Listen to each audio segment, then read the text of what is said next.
Hi, welcome to this edition of County Happenings, where we talk to the county mayor, Rogers Anderson, about what's happening in the county. How are you? I'm doing great. How you doing? What a beautiful, of course, the show is being taped first day of summer. I know, summer's finally here, and the temperatures are showing it, and I'm happy about it. Well, when I hear people saying it's getting hot and humid, I remind them that it was cold and miserable. Yeah. Miserable. Yeah, really miserable. This past January and February. But and partially through the spring, too. And partially through the spring. Yeah, but the flowers are out, and some of the allergies are down now, and it's great. It's wonderful to live in Williamson County. It is, and it looks so pretty after all the rains. Everything is clean, and it's so pretty. We had an event last weekend. You were there. What did you think of the organization? I can't pronounce the state. They kind of made. Well, they couldn't pronounce your name either. Yeah. Homes for Our Troops. Mm-hmm. It's out of Mass. Yes. And Boston, and the event was, I thought, just so heartwarming. Probably, 150 people there? I would say, I kind of estimated low in my story, but I'm sure it was more than that. A lot of people left in the middle of the speeches. When the speeches started, they left. Yeah. But the end of the day, Lance Corporal John Curtin and his wife and small child who will be going to Trinity, just off of Murfreesboro Road, double amputee during Afghanistan, had the keys to a completely furnished home. And built to his needs. Built to his needs. The drawers, the shower, the bathroom, everything. Wheelchair accessible. Yep. And so he's able to move in. They chose our community. He was not from around here. He was from upstate New York, just a little bit north of New York City, but in the country. He's a country boy. But she was an Army brat, and her father was stationed at Fort Campbell. So, and they met because she was working in the Red Cross as a volunteer at Walter Reed, and she was helping him recover from his injuries. Yeah, Cupid shot the arrow, and here they are. Yeah, and they're the cutest and finest people. Yes. They really are. They're going to be, and they already are, a tribute to Williamson County. You know, there's a new organization that started, or in the process of getting started, which your husband is a member of. And actually, Bill called me, your husband called me, and said there's a group called Vietnam Veterans of America. And they're in all of the United States, but there wasn't a chapter for Williamson County and Murray County and that. And I thought that was unusual with all the Vietnam vets that we've got here. When you see them at the different events we have, there's always at the parade and at the Memorial Day. Sure. They're wearing their caps or their shirts. So they're getting organized, and anybody that's watching this show that's interested in it, give me a call here at the office, 790-5700, and we'll put you in contact with them. I'm a Vietnam veteran, so it does have a special place. And one of the things that we've done a show on it, but one of the things, we don't want another group where just guys sit around and just talk about the good old days. Now that, as a part of that, is therapeutic and it's needed. But it needs to be an active, mission-driven group of men and women that served during a period of time, not necessarily active duty in Vietnam, but you were in the military, and take on some chores. That brings me back to this Lance Corporal Curtin. The organization with Vietnam vets is Vets Helping Vets. Right. And that's one of the missions of that particular organization. And it warmed my heart to see so many military people there, but non-military. Do you know, you probably didn't recognize him, but Greg Becker was there from the Tennessee. He's the executive director of Tennessee Hospital Association. And he lives up in Brentwood, and he was in his shorts incognito. But that's near and dear to his heart. And when you see these young men that are now without legs, without arms, Right. there was a young lady there where there was a amputee that was on a prosthetic device. And I think our county should try to figure out ways to do more through different groups. We don't, that doesn't always, the tax base shouldn't even enter into No, There it should be the community. It should be part of the community and what we And deliver that's the to wonderful them. thing about this, and I don't want to just promote it, but it just happened to be homes for our troops that Right. built this home. They don't receive any government money. No, It's all donations, and a lot of companies will donate in kind. Instead of money, they'll give them products and well, stuff. you told me just before we went on air, Habitat's got money that helps veterans. And there are many groups. Oftentimes the vets are very proud men. Right. Or women, and they don't even know where to begin. Remember, these are 25, 30-year-old guys and young ladies. Yeah, they thought they were going to be doing something else when they got That's out right. of the military, and now their whole lives have changed. And in John's case, it's amazing. He's doing sled hockey, which is incredible. And they're actually they're in New York State now at some big hockey tournament, and then they're associated with the Predators. Well, my point is that it's wonderful to have a community. We're a very affluent community. We're appreciative of that. We have a lot of blessings the good Lord has shined on all of us in our community, and I never forget that. But then there are many other people that in our community that need help, and groups need to help other groups. That's part Yes. of government that shouldn't always just say, well, how much, write a check. We need maybe the connection between myself or one of the other mayors is connect one group to another and say, now, you need help. It's kind of like, it's almost like a fraternity or a church. Maybe that's a better way. You know, churches get significant tax breaks. They don't pay taxes. Right. And so But the reason they don't is because they have a mission of helping other people. that's exactly right. And I'm not advocating, I did not say we wanted to start taxing churches. No. I said, because they have a mission to help others, not only in their church, some of them in their community, some of them on a worldwide basis. But it is a organization just like the Vietnam Vets, American Legion, so many of these Right. other vet groups that are helping. And so I like the theme, vets helping vets. I And love it, yeah. businesses can subscribe to that. We could spend a whole day on it. We Oh, better I get know. on. It's a great idea. Speaking of money Yeah.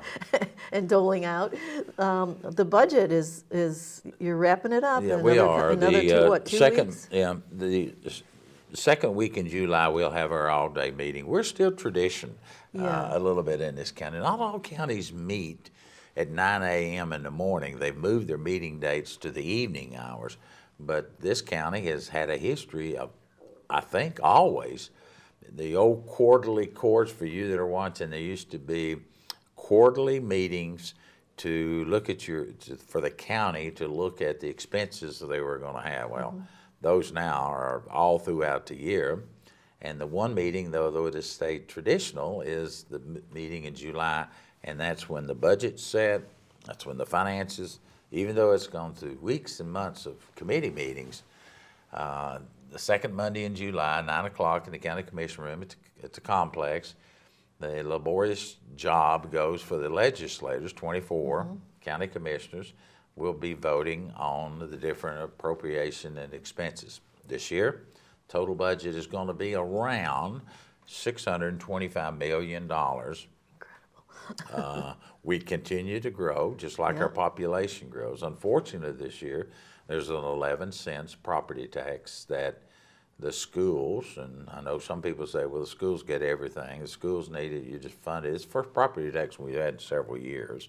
But all of this money is to increase and help the schools in their quest as they continue to grow, higher teacher starting salary, and adjusting some of those pay lanes, because as you know, it's very difficult to live in this county. Right. I think the starting salary is around $39,000, so they're going to try to get that up around 40 to be more competitive with the other systems that are around, not just in Yeah, because Franklin. people think we're the highest paid, and we're not. We're not.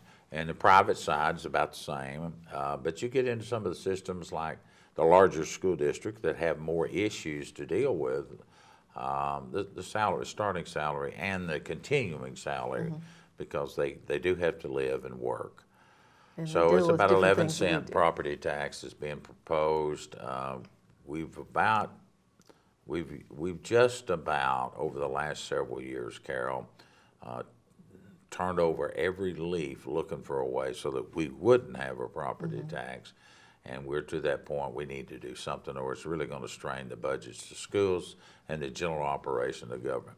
As you know, the school board asks for, the county commission approves, and then the county commission side, or the county government, the executive branch, which is mine, we pay for. Yeah. And so that's the pecking order. Karen Paris, our trustee, she collects for. And Brad Coleman, the property assessor, assesses. So there's that's state law. It's the way it works.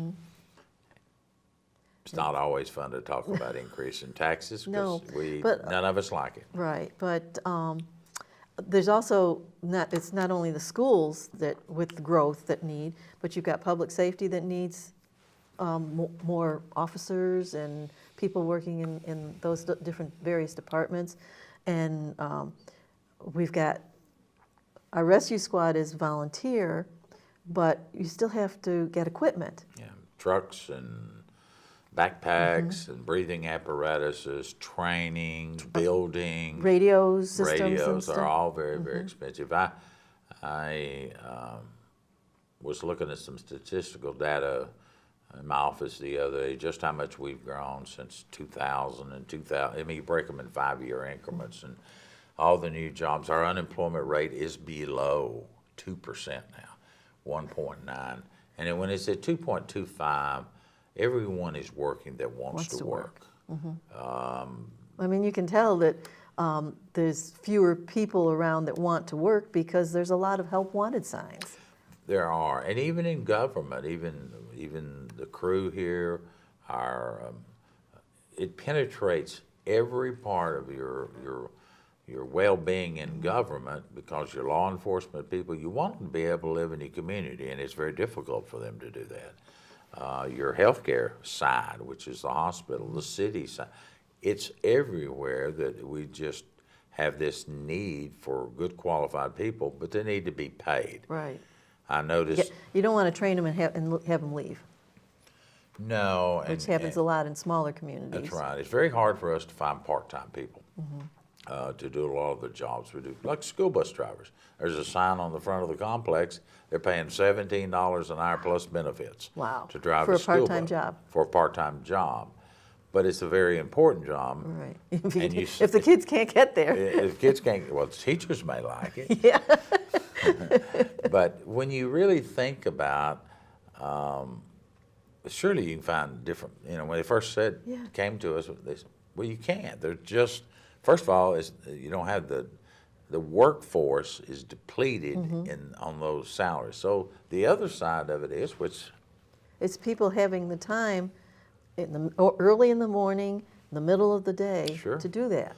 well, and I talked to my counterparts in the business community, the fast food restaurants and our grocery stores, or if you and I go to a restaurant, want somebody to wait on us, minimum wage will not cut it in No. Williamson County. And some of these places are paying $10, $12, $14 an hour, and they're still having difficulty. So therefore, what's happening, I had HR give me some numbers the other day. How many of our people live outside of our county that work in our county and work for government? And it's 40 some odd percent live in the outside areas of our community. That could be Marshall and Murray, and we have an individual that works at our 911 center that mans our answering service. They live in Ardmore, Yeah. Alabama. No, that's an That's a hour and a haul. half. That's a haul, but it's, it's that night shift or that weekend shift, and it's a good secondary job for them. Right. Murfreesboro's, several people live in the Rutherford County area. So they talk about global economy. I'm just talking about a regional economy that draws. We get people from Nashville to apply for jobs all day long. Even our immediate office, all three of the ladies live on the peripheral area of Franklin. We got one that lives actually in Rutherford County in Eagleville, but that's in Rutherford County, but yeah, it's but right straight on on the the line. border, It's right yeah. on that line. And, one from Nashville, one from down around the Bethesda community. So there's good jobs, but you've got to pay them. Yeah. And they got to be able to live here. And schools are experiencing the same thing, especially when you get to talking about some of the programs they have to offer. So Yeah. that's on the drawing board. What's going on this summer? And there's all kinds of stuff going on besides the vacations. Yeah. Well, this summer is a time that you try to get first of all, you're wrapping up the budget. About a day after you've wrapped up the budget, you're starting next year. Yeah. And we're trying to anticipate and look at what does our growth look like for the next 3 to 5 and 10 years. Schools have approached us a couple of years ago when we were struggling with how are we going to get all this capital to build schools without just blowing the budget apart. And so with the help of Brentwood was first, they wrote a check for over $2 million out of some funds to help the crunch we were in with the Brentwood schools, Right. because we were having to build 2 or 3 schools over in that And land area. is so expensive over there. Land is very expensive. So that's when we implemented the educational impact fee, that people that move here have to pay a little bit more for their permits. Unfortunately, that got derailed and has been derailed for over a year. The Home Builders Association filed a lawsuit and said they didn't like it done that way. They wanted to see it done on a broad basis, which is property tax. And that was one of their arguments in court. We won the first appeal. Now they've appealed it again. So we've got another probably year before we can actually utilize that money. And we're still charging the fees. We just don't spend the money on the contested cases that come before us. But that fund alone generated over $25 million Wow. in 2 years, which is the number we thought it would based on the permits. We do about 2,500 permits a year, countywide, city and county. In the unincorporated part, it's about 14%. The largest volume will be Franklin city limits. They do about 30%. And it's a mixture. Nolensville is next. Spring Hill and Nolensville are neck and neck. So Franklin now is growing more than, and building more than Spring Hill. And I know Spring Hill was. They were, but Franklin now, if you haven't been out on Carruthers Road Yeah. lately, you can see some of the east side of town. There's a lot of infill going on within the city limits. If you go around the OBGA campus on Everbright, you'll see some of that going in, where they're finding a home and purchasing it and then tearing it down and putting a bigger home. Yeah. And they sell in our county. So you're trying to get your hands around everything from roads. We've got a comprehensive and rezoning land use plan. It's going to take us the better part of a year. And we're asking our citizens, we're asking the Caroles of the world, how do you want your community, the unincorporated part, how do you want it to look? What do you want it to look like in 10 years? The last one we did was 10 years ago. It's hard to believe because I remember going to those meetings. Well, the first one, I remember, 1988. And, that's when we actually put zoning in place so that there was some continuity of what was occurring in your unincorporated areas. Right. And you've got annexation occurring. You've got pieces of property all around the Berry Hills area, out on Paytonsville Road, Pratt Lane, all in that area. There's people that want to be within the city limits, so there'll be a referendum. That's the only way they can annex anymore, because the way the laws changed. So they'll put it on the ballot, and the only person who'll get to vote for that piece of annexation is the landowner. So Well, that's good. I mean, it's, if you want to come in, Yeah. you're going to have to vote yourself in. And it's not a matter, because the legislators have said, well, you can't do that anymore.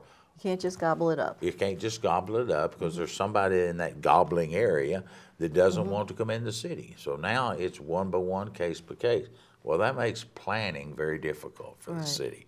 Where do they run their sewer and the water? Because normally you don't run it out to a field, spend that kind of money, and then hope the development fills in all along. It's usually simultaneously. It takes a great deal of time. You've got issues going on Highway 96, leaving Franklin, going to Rutherford County. On Highway 96, that road has been approved for 5 lanes.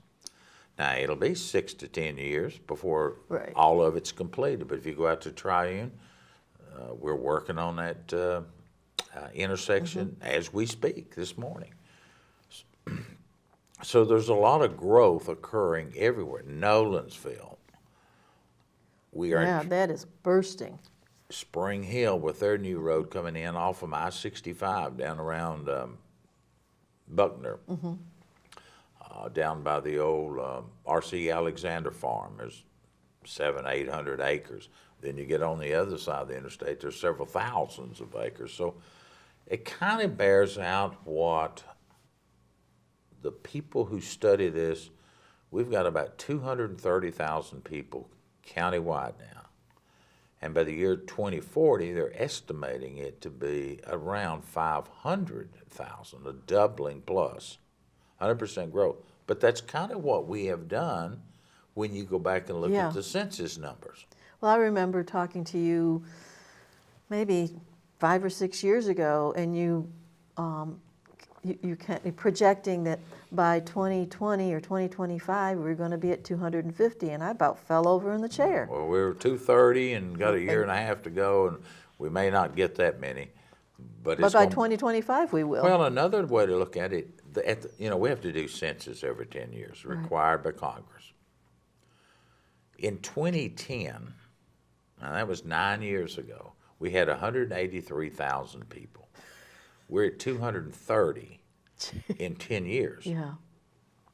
The 2000 census was even less than 183. I think it was 148 if my memory serves. But we grew 30. We're going to grow more in the next 20 years than we have done since the day we incorporated in 1799. Oh my Lord. So 225 years worth of growth. We're going to hit that and double it in 20 years. Why?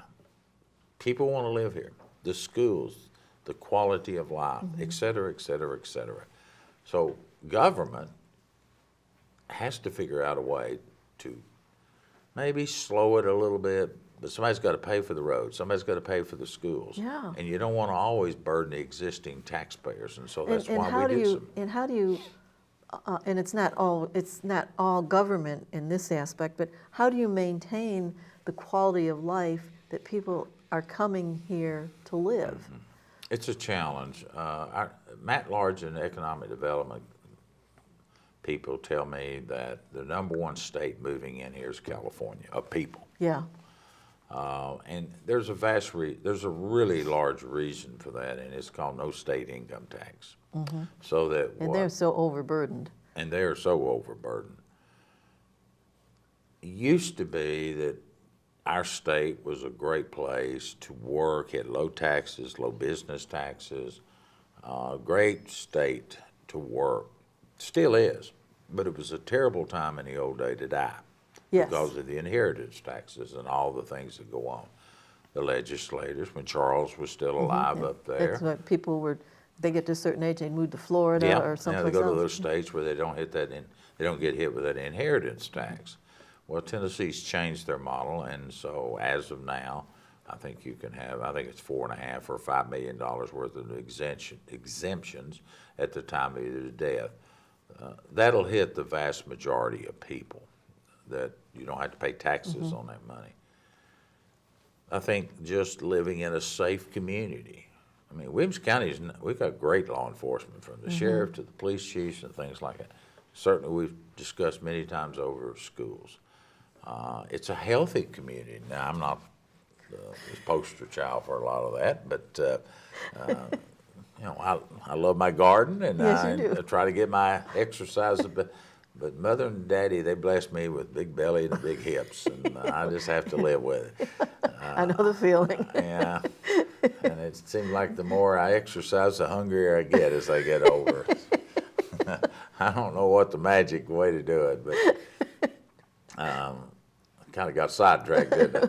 But we have all these reasons that people want to live here. Yeah. And But my concern is, how do we do it? How do we do it? How do we maintain those reasons?